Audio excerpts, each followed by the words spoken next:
Tuan Dipertua, terdapat 4 pertanyaan lagi yang berhubung kait dengan pendidikan digital atau pendidikan dalam talian semasa penurunan wabak COVID-19.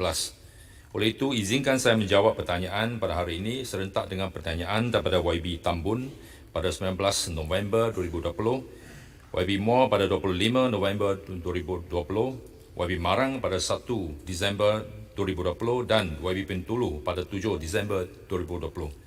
Dan ini saya minta Tuan Dipertua untuk berikan sedikit lebih masa untuk saya menjawab soalan berikut. Teruskan. Kementerian Pendidikan Malaysia komited untuk terus memperkasa sektor pendidikan negara agar dapat mengangkat martabat Malaysia dalam dunia pendidikan di peringkat global. Bagi mencapai matlamat ini, KPM sentiasa berusaha untuk menambah baik dan memenuhi keperluan semasa dalam pendidikan termasuk pelaksanaan pendidikan digital. Untuk maklumat yang berhormat, KPM sedang di peringkat akhir merangka strategi pelaksanaan yang komprehensif dalam memperkasa pendidikan digital negara.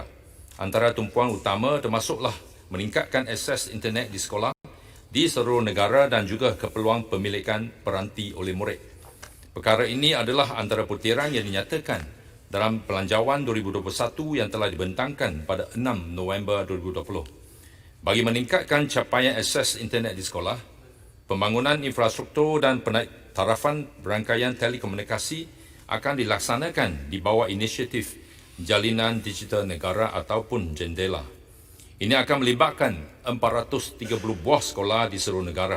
Di samping itu, KPM akan melaksanakan program rintis pemilikan peranti oleh murid yang melibatkan 150,000 orang murid di 500 buah sekolah.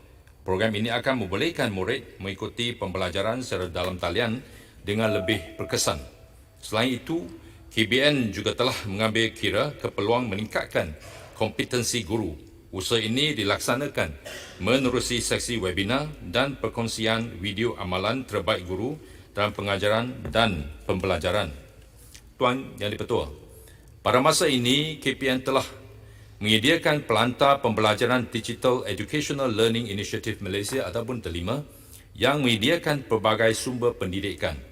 Sumber ini termasuklah buku teks digital, modul, panduan dan sumber-sumber lain seperti video pendidikan dan bahan pembelajaran dalam bentuk gamifikasi yang menyokong pelaksanaan BDP. Sehingga kini, sejumlah 485 buah buku teks digital telah dimuat naik ke Pelantar 5. Selain itu, terdapat sebanyak 1,591 video pendidikan dalam portal EduWeb TV dan 6,585 video pendidikan yang dikongsikan oleh guru-guru dalam portal Cikgu Tube yang dipautkan ke dalam Pelantar D5 untuk kegunaan murid dan guru. KPM juga telah menyediakan capaian jalur lebar internet dengan kelajuan 30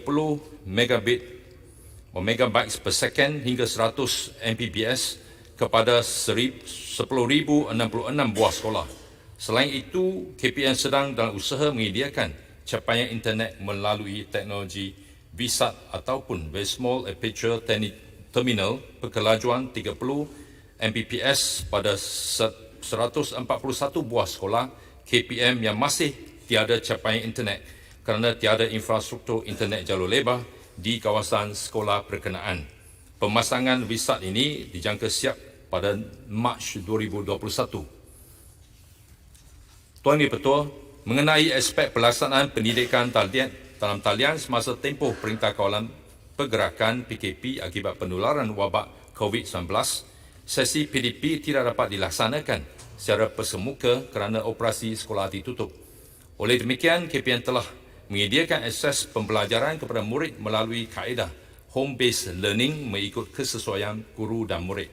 Bagi murid yang mengikuti PDP di rumah dan mempunyai peranti serta akses internet, KPM menyediakan kemudahan pembelajaran dalam talian melalui Pelantar D5. Manakala bagi mereka atau membantu kumpulan murid yang tidak mempunyai akses kepada talian internet dan alat peranti yang sesuai untuk pembelajaran secara dalam talian, PDP turut dilaksanakan melalui siaran TV pendidikan di saluran TV OK, RTM dan Tutor TV Astro. Untuk maklumat yang berhormat, KPM telah melaksanakan kajian keperkesanan pelaksanaan home-based learning pada 20 hingga 28 Oktober 2020 melibatkan pentadbir sekolah, guru, murid dan ibu bapa. Kajian ini bertujuan untuk menilai keberkesanan pelaksanaan PDP di rumah termasuk pembelajaran secara dalam talian. Dapatan kajian menunjukkan penggunaan aplikasi serta peranti yang meluas dan konsisten semasa PDP di rumah telah meningkatkan kemahiran dan kecekapan murid dalam penggunaan teknologi maklumat dan komunikasi. Namun, dapatan kajian ini tidak menggambarkan peningkatan kemahiran dan kecekapan murid secara menyeluruh kerana kajian hanya melibatkan murid yang mempunyai peranti di rumah saja. KPM mengedari bahawa terdapat sebilangan murid yang masih tidak memiliki peranti yang bersesuaian untuk mengikuti pembelajaran secara dalam talian.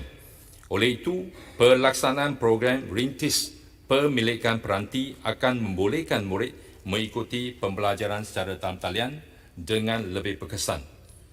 Dalam mentepani cabaran pada masa ini, KPM memohon kerjasama semua pihak termasuk murid, guru dan ibu bapa untuk sama-sama menyokong usaha-usaha yang dilaksanakan oleh kerajaan khususnya KPM. Setiap langkah yang diatur KPM adalah bagi memastikan generasi masa depan negara mendapat pendidikan yang terbaik walaupun dalam keadaan yang sangat mencabar. Terima kasih. Terima kasih.